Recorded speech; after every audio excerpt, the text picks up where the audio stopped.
Brasil querido, orgulho dos brasileiros. Aqui eu tenho paz e não vivem de desespero. Nós somos raça grandiosa até lá no estrangeiro. Somos rei do futebol, campeão do mundo inteiro. Aqui não temos guerra, só tem paz e união. Somos um povo unido que só sabe dar as mãos. Abençoado por Deus toda essa geração. Somos queridos lá fora, como esteio da nação.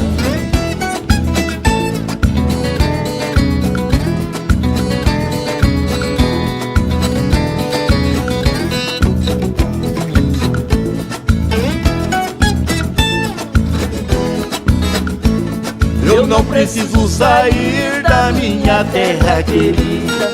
Ando de braços cruzados e com a cabeça erguida. Cheguei no fim da batalha, não dei ela por perdida. Quem tem muita fé em Deus, sua vitória é garantida. Nosso povo brasileiro é um povo de muita fé. Quando chegou o real, nós recebemos com fé.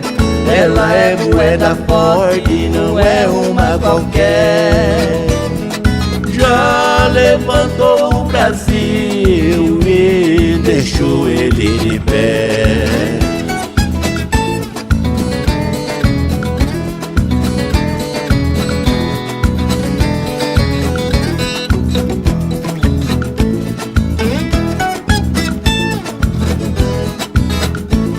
Agradeço o presidente e os ministros honradamente. O sofrimento do povo cada dia mais frequente. Hoje eu só tenho esperança do Brasil andar pra frente. O Brasil está de mãos dadas, orgulhoso e sorridente.